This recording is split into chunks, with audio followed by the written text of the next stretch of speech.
a century and a day ago was the inaugural meeting of the Rotary Club of York. So what I would like to do is call upon Graham Wilford, if I may, first of all, to start our entertainment, as it were, off, and to give us a trip through some archive snippets, please, Graham. Okay, I'm ready. Can you hear me? We can. Good. Okay, well, thanks very much. Thank you, President. There are 3 stages to the formation of the club. First, following an approach to the Lord Mayor, the then Lord Mayor from the Leeds Rotarians, the Lord Mayor invited a number of local professional and businessmen to a meeting to consider forming a Rotary Club in York. That was the meeting that was held at the Mansion House on the 12th of January 1921. 14 potentially interested members attended to hear Rotarians from Leeds, Sheffield and Newcastle explain the purpose and ideals of Rotary. As a result, 12 of the 14 agreed to form the interim committee to establish a Rotary Club in York, with the Lord Mayor, Alderman Edward Walker, as the interim president. That meeting at the Mansion House became the preliminary meeting of the club. The second stage, 3 weeks later, was the inaugural meeting held at the Station Hotel on the 4th of February 1921, as the President has just said, 100 years ago yesterday, at which a further 13 potential members were present to hear to meet the minimum requirement of 25 members to form the new club. With the appointment of the then Lord Mayor as the President and other officers and the completion of formalities, the Rotary Club of York came into being as the 36th club in the British Association of Rotary Clubs. Lastly, the club received its formal certificate of affiliation to the British Association of Rotary Clubs, dated, as you can see, the 7th of May, 1921. And notably became the 1000th club in the International Association.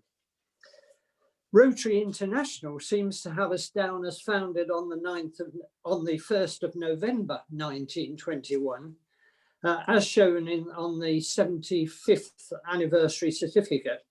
Hence, I guess we're due a century certificate towards the end of the year.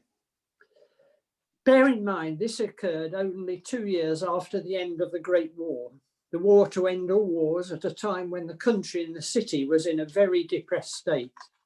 To their credit, those involved, and they represented a wide range of business and professional activities, saw Rotary as a significant world movement to enhance business and social ideas through local clubs.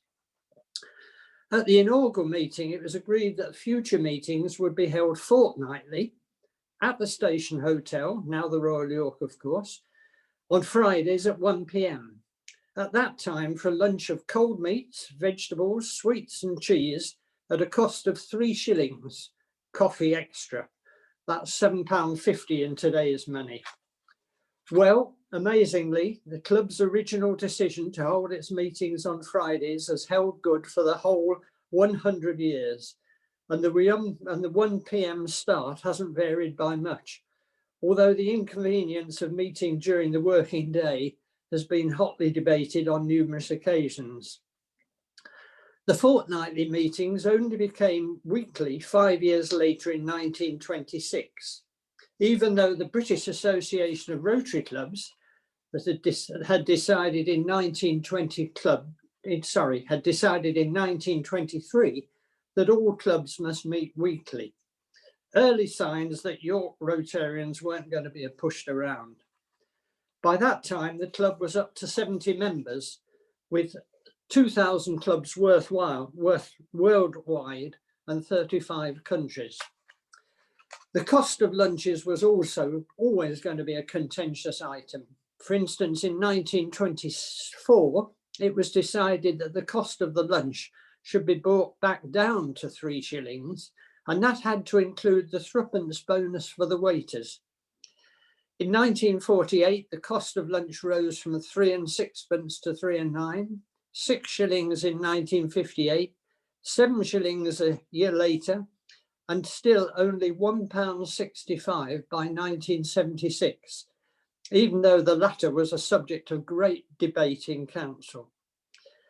With meetings started at the Station Hotel, 5 years later it moved to Terry's, then to the De Grey Rooms from 1927 to the mid-1960s, interrupted by a spell at Betty's in the 1940s and 2 years at the Windmill Hotel in Blossom Street. The De Grey Rooms as a venue came to an end in 1966 when it suddenly closed down. Fortunately, King's Manor, the university's King's Manor, just across the road, came to the rescue for a couple of years before the club returned to its roots at the Station Hotel. Obviously, cheap university lunches at King's Manor had gone down well, as the president's ode on leaving was, "We don't want to leave you, but we know we've got to go. For the dons and students both need you so. We shall miss your low prices, and we'll pray with might and main that if BR goes bankrupt, we can come back again." Many of us will remember the Station Hotel with a sort of affection for their service in cleaning off the gravy they spilt on members' suits, for Lily, the 80-year-old waitress, and after British Rail sold the hotel, for every time the hotel went bankrupt, the standard of food went up. Two other characteristics that are now long gone but seem positively archaic. Clubs were very territorial in their catchment areas for members. In our case, it was within a 10-mile radius around York. And it was only after great debate that in 1959, we ceded to the area west of the Ouse to form a new club, which became York Ainsty, hence their name. Members had to fit into the strict classification of occupations, one member and an associate only from any particular professional business, which led to hotly debated discussions. For instance, a commission agent was deemed different to a bookmaker, so there could be a representative of both. In another case, a new accountant member could only be introduced by the existing accountant member transferring to a classification of chapter clerk. Some of our early members' classifications make interesting reading. Tar distiller, hide and skin merchant, typewriter distribution, piano merchant, rope and twine maker, and flour miller.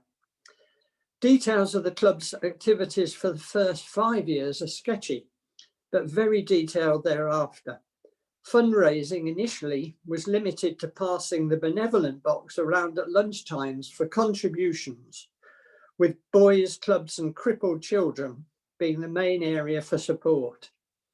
Just as Leeds Club sponsored us 100 years ago, during the club's 100 years, we've helped pass the Rotary baton on by sponsoring 4 new Rotary clubs: Thirsk, Moulton and Norton, Ainsty and Vikings. As you can see, we've come a long way since 1921. Thank you, President. Thank you very much, Graham, and thank you for putting that together. And I think we ought to congratulate Graham for the marvellous job that he's done with the digital archive there and getting information out of it. Well done, Graham. Thank you. David Jesper, I do believe you have some light entertainment for us. In the immortal words of Ernie Wise, I have a little poem, What I Wrote, or in fact, what I was invited to write. This summary of the first 100 years, and I've called it A Ton Up and Still Batting. The Mansion House, 1 February, back time 100 years, there met for lunch a motley crew, well thought of by their peers. Lord Mayor was there to host the do, 2 dozen more for food. No doubt cigars and port appeared to get them in the mood. Agenda question, short and clear: start Rotary Club in York, meet twice a month, 2 guineas sub, agreed without much talk. Lord Mayor became first president, club 1000th in the world, 36th in our IBI, and banners were unfurled. Club rules were set, much as today, and membership ballooned, attracted by the Rotary cause, proactive and attuned. Through peace and war, the club survived and thrived on deeds galore, with service, fun, and fellowship quite rightly to the fore. There isn't time to list good works well done through all the years. Home and abroad are helping hands appeasing needs and fears. From bucket shakes, charity walks, dragon boat bonanzas, and now by C19 enforced high-tech extravaganzas. No plague can down initiative. Zoom meetings now the norm. Facebook, Twitter, and the rest. Our experts ride the storm, perchance attracting members new. The dinosaurs, a sign that evolution forces change, which we must not decline. We pray ere long restrictions ease, normalities resume, with face-to-face chit-chat allowed, round tables, not on Zoom. In 1921, those few who set us on our way would without doubt be very proud of what we do today. Let's start our second 100 years with confidence on high, a dedicated membership with skill to see us fly. Thank you. Thank you, David. That was excellent. Thank you. Peter Fox, where are you, Peter? Peter's going to tell us what Rotary means to him. Well, mine is a very personal run through the last 40 years of Rotary from my own perspective of how I've viewed Rotary, how I've enjoyed Rotary, and how Rotary has evolved over those 40 years. I joined for the first time, and I'll come to why I joined twice in a few moments. I was sponsored by Bill Mann. I'm sure many of the members present will remember Bill Mann, a gentleman if ever there was one, but he was my sponsor in 1980. I can't pretend to go back 100 years. I was born in 1926, so not long after Rotary was formed, but I guess I wouldn't been eligible for being a member when I was at that tender age. There was almost a cloak and dagger method of recruiting new members in those days. You were not informed. It was a cloak and dagger thing where you were aware that you were being vetted by several members before being invited to become a member. How different. However, I was invited in 1980 to become a member. As has been said earlier, we met at the Royal Station Hotel, which in those days was rather shabby. It was obviously one of the prestige hotels of the North Eastern Railway Company. It subsequently went through several extensive refurbishments. The central position of the Royal Station Hotel was of great benefit to the majority of the then members who were working in their shops, in their businesses, in the centre of York, and could conveniently walk to the hotel, have a drink, have a bite to eat, have their meetings and walk back home again. There's only a handful of us do that. I'm not one of them, but there's a handful like Graham who can walk in from his office and back again. So the whole composition of Rotary has changed over the years that I've been involved. There were a number of members then in those days who were still with us. I'm talking about 1980. There was Mike Saville, who was still with us, Brian Houghton, Mike Wilson, Stuart Briggs, Keith Hayton, and maybe one or two others, but I'm not sure.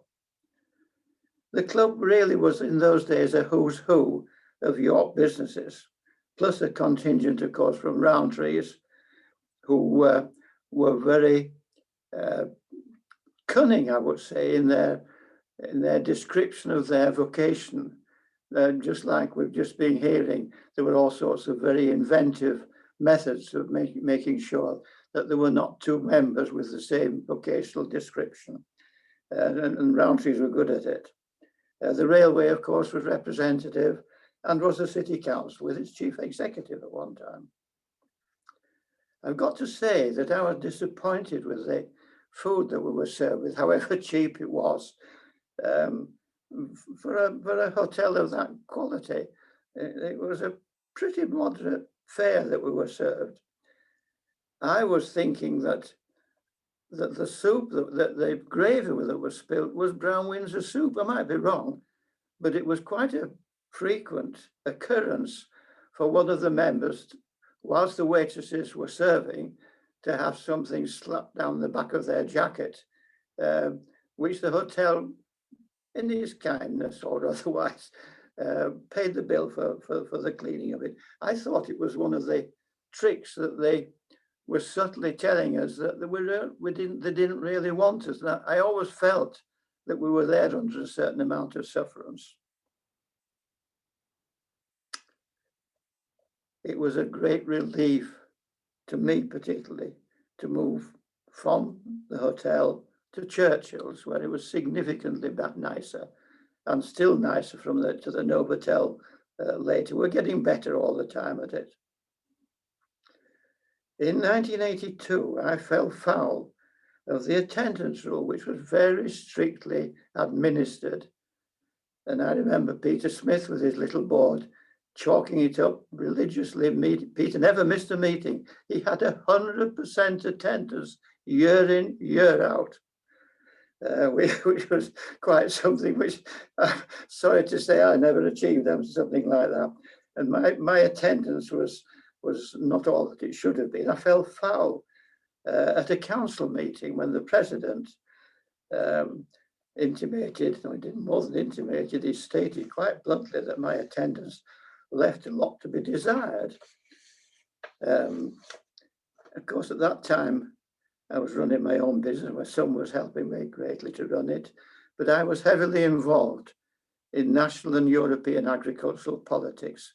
I was in London 3 or 4 days a week, and I was not best pleased at being treated like a pupil by his headmaster in front of council, who basically, to a man, agreed with what the president was saying, that I was not pulling my weight. So I thought about it, came home, picked the telephone up and rang the president and resigned with immediate effect. I kept contact with Rotary for many years until I was readmitted some years later. My wife, Kathy, was Inner Wheel, president of Inner Wheel in 90, and there were always lots of Inner Wheel functions. It was very active in those days, was Inner Wheel, far more than it appears to be now, but it was, and there were lots of occasions when Rotary and Inner Wheel joined forces, as it were, and had joint events. So I was kept in contact with the members of Rotary that I'd met earlier on. In 1999, I'd shared some of the workload with the political work I was doing. And when Bill Stubbs said, would I join again, I was happy to do so. And Donald Heath and I joined on the same day in 1999. And I was happy to do so. The move to Churchill's gave the club a more friendly feel, and I loved it and have done ever since. Loved it. The last 40 years has seen many changes, mostly for the better. In looking forward to the next 100 years, which I can only conjecture is going to happen to Rotary. I have no intention of still being here in 100 years' time. May I hope that while we're making changes, which are inevitable and mostly to the good, we don't change for the sake of changing. May we work hard to retain the vibrant and friendly club that does so much good for the society in which it serves, and would hope that it can maintain the fellowship and the sense of that the Rotary Club of York is like an extra family, which I feel it is. May we soon meet again at the Novotel. Thank you, President. Thank you very much, Peter. Thank you very much indeed. Thank you, Peter. Sorry, I was going to say, you reminded me there of when I first inquired about joining your Rotary. I sent an email via the website to the then Secretary Bobby Hughes asking, when can I join? He said, you can't, you have to be invited. Right, could we move on to David, please? Would you like to give us an update on what events we've got planned for the centenary year, please? Yes.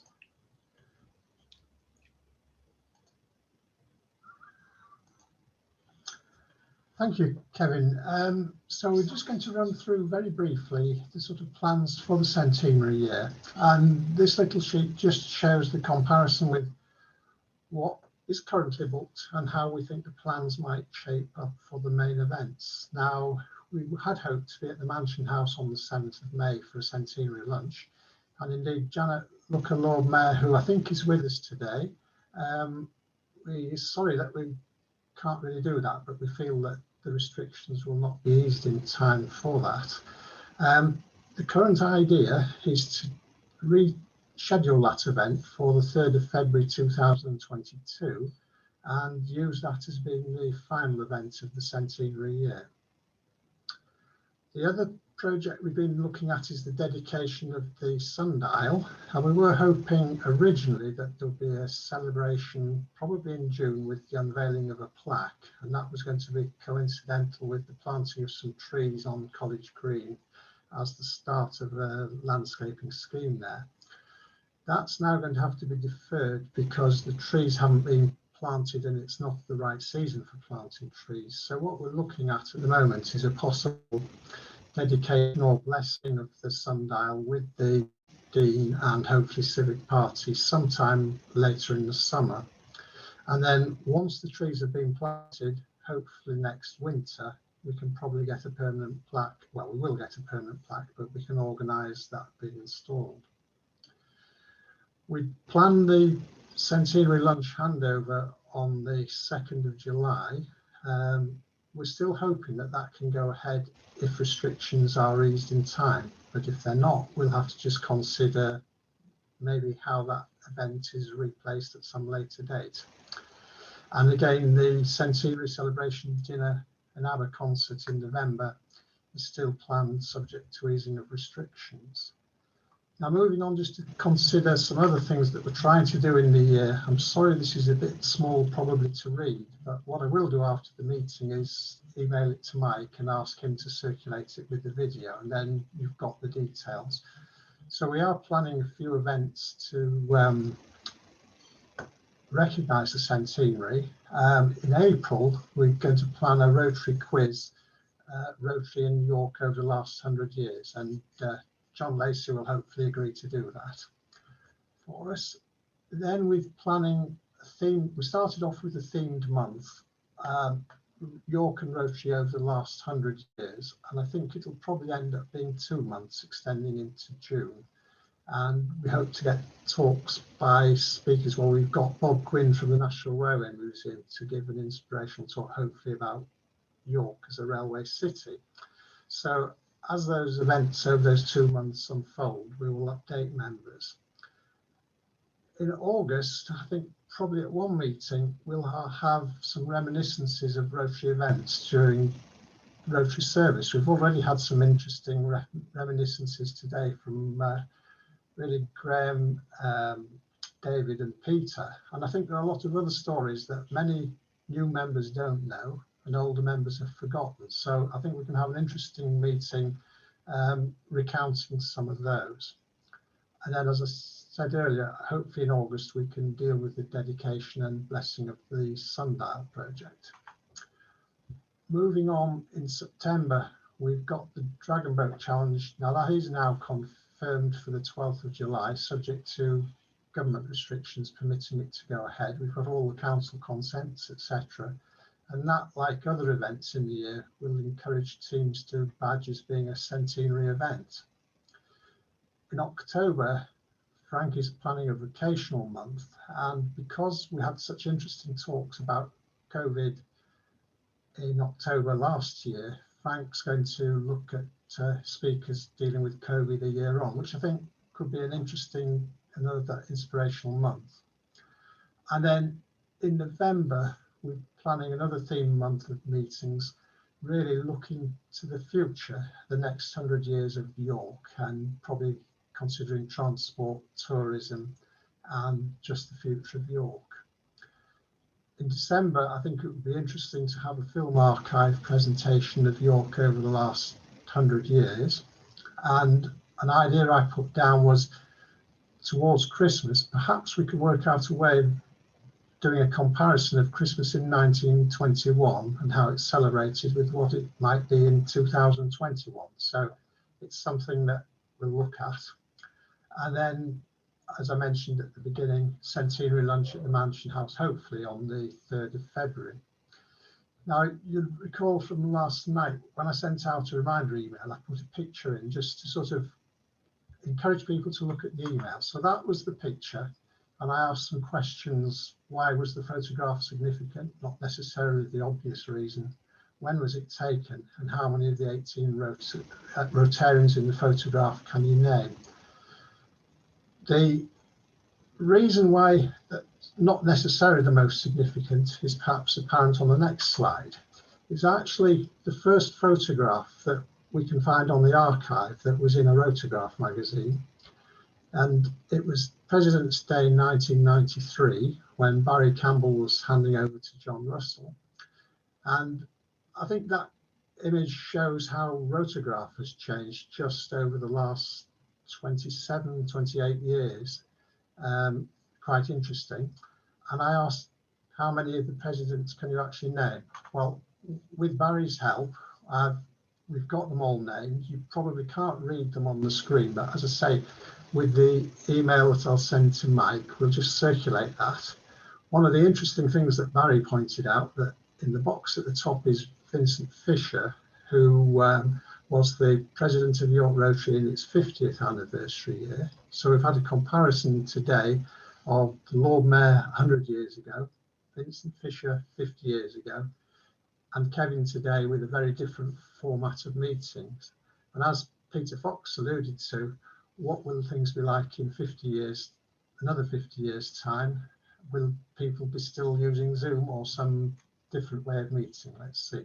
But hopefully that's a good summary of the plans for the next year. Thank you, David. As you can see, things have had to change. Things will continue to evolve as the situation with the pandemic evolves, but hopefully we can start to see some light at the end of the tunnel when we can start to get back together again. Right, moving on swiftly. Brian. Mr. President. Yes, Barry.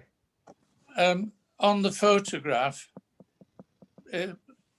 Peter Hughes is named, but in fact it was Cy Reed. Apologies, Barry, that's my error. I forgot to alter that one when you told me. That's all right. You apologise. Well, there'll be a bolt of lightning from Cy Reed because he Thanks, David. Might be one of these landing on your head, David. Yes. Right, thanks, Barry. Brian, looking back, looking forwards. Yes, thank you, President Kevin. I'm just going to put on for you a short video that we put together in the last couple of weeks about our history and looking forward. It's about a 4-minute video. It's been put together specifically for today, but also it's going to be put out, I hope, onto social media as a celebration of this day and our centenary. And I'd like to thank Mike Fieldsend for his assistance with this, and particularly also thank Eileen, whose contribution will be obvious when you see the movie. Mary. Yes, Oh, I'm here. I'm going to attempt to share my screen. So, a bit like Peter Fox, I've been invited to talk about what Rotary means to me. And following on from Eileen's, or from the video that Brian and Eileen have put together, there's the sundial and me sitting very proudly outside it. So I've tried to make this simple and in true teacher style. So I'm going to talk about my 10 F's. So you might wonder, what's the first F? The first F is fulfillment. So as a newly retired, I was only 58 when I retired, a head teacher, I'd had a very fulfilling job, and it was a job outside York. I lived in York, but I actually worked out in a village. So I had, as I was newly retired, I found a big kind of gap, a big hole, as I'm sure lots of people do when they first retire. So I was looking for something to fill the hole. And Nigel Nash, who I knew through a different organisation, invited me to come along to York Rotary. So having decided to join, has York Rotary fulfilled my life? So these are my F's. So the first one really is feeling of belonging. I think that's quite unique to York Rotary. I, as I say, worked outside the city and basically lived in York, but didn't really have anything to do with York. And through joining York Rotary, I really feel as if I've joined something which is very much centred on the city. It's an old club. I'm very proud of the fact that it's 100 years old. I could get very lost in the archives. I really love reading the archives, and Graham's done a fantastic job making them digital. I've met people in the club who've lived in York a long time, and we meet in the centre of the city. And for me, that's really important. I love to cycle to our meetings when we meet at the Novotel, and it's really helped me to feel as if I belong. Second one is friendship or fellowship. I prefer friendship. Again, when you retire, you realise that the colleagues that you've worked with for many, many, many years are actually colleagues and not friends. And so joining York Rotary, I was immediately immersed into a big group of somewhere in the region of 80 strangers. And that was quite daunting at first. Thank goodness for the handbook. The handbook was essential as a new member to get to know people. Although as a slight aside, some of the photographs are a little out of date. So we maybe need to think of that, but it is very essential. My next F is fellow man. This is basically I suppose I've always wanted to be involved and helping and supporting other people. I've belonged to other organisations through my life, such as Ladies Circle, Seroptimists, and obviously I've been heavily involved with PTAs all my life. So moving to use my retirement to help my fellow man was very important to me, and certainly York Rotary has enabled me to do that. Further learning. I like to keep my brain active, and I think through York Rotary, the calibre of the speakers we have at our meetings has been fantastic, especially now that we've got this facility to work, to meet on Zoom. We're getting some very high calibre speakers there. The ones we had, the head of public health from North Yorkshire, Mike Holmes, who's basically heading up the vaccination programme in York, to say nothing of the CEO of GNER. Really, that's fantastic, and that's certainly stretched my brain. And I also like to say that some years ago we had the cuckoo man. Now I learned the most about actually how they trace cuckoos, and I found that absolutely fascinating. So thank you, York Rotary, for my further learning. Freedom of opportunity, definitely. I think this is really important, and it's a big bonus with being a member of Rotary. You have the opportunity to join all sorts of things and support lots and lots of different causes. You don't have to focus on one particular cause or organisation that you're interested in. There's a breadth of opportunity there, and I've certainly found that in York Rotary. Finding new skills, I think that's something I could say I've definitely achieved through being a member of York Rotary. Who would have thought I could manage a virtual quiz night from my spare bedroom of 90 people? It was just something I wouldn't have thought I could do a year ago. And recently, through my volunteering at the vaccination centre, which I wouldn't have done, I don't think I'd have had the confidence to do if I hadn't already done some similar volunteering. I was actually directing traffic this week. Who would have ever thought I would be directing traffic? So yes, finding new skills, very important. The next one is stretching my F's a little. It's the for physical. I like to be physically active, and York Rotary has given me many opportunities to be physically active. Dragon Boat Day is an exhausting day.